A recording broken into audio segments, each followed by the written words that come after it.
Le 30 décembre 1942, de bonne heure, les Rennais virent passer sous leurs fenêtres 25 jeunes hommes, prêts à tomber au champ d'honneur, qui entonnaient des chants patriotiques à tue-tête.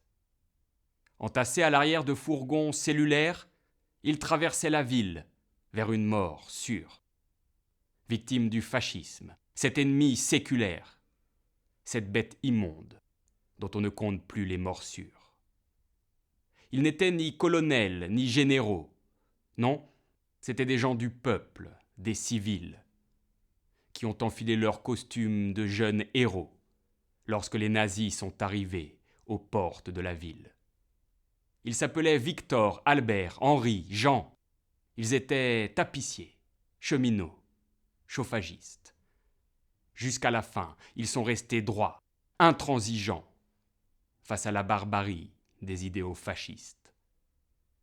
Dans les derniers mots à leurs proches, ils racontent la souffrance endurée sous la torture des Allemands et leur fierté de mourir pour la France, d'avoir accompli leur devoir loyalement. L'un d'eux écrit « Je vais mourir à la fleur de l'âge. J'aurais voulu vous serrer dans mes bras avant de partir. » Et comme lui, dans chaque ville et dans chaque village, des femmes et des hommes ont sacrifié leur vie en martyrs. Oui, des femmes et des hommes ont sacrifié leur existence pour des valeurs et des principes qui aujourd'hui nous semblent acquis. Des femmes et des hommes qui sont entrés en résistance, et pour certains d'entre eux, qui ont rejoint le maquis.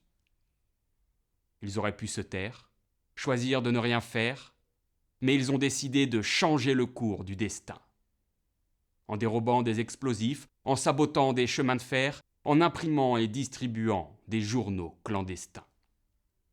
Imaginez leur courage pour surmonter la peur, sachant le risque qu'ils y laissent la peau, sachant qu'ils étaient à la merci du moindre délateur pour se faire arrêter par la Gestapo. Après un semblant de procès où ils purent à peine se défendre, nos 25 braves restent dignes pendant le réquisitoire. Ils sont condamnés à mort le 22 décembre, mais leurs noms resteront pour toujours dans l'histoire.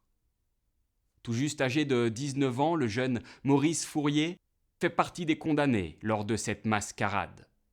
Il demande à être fusillé en dernier pour soutenir jusqu'à la fin ses camarades.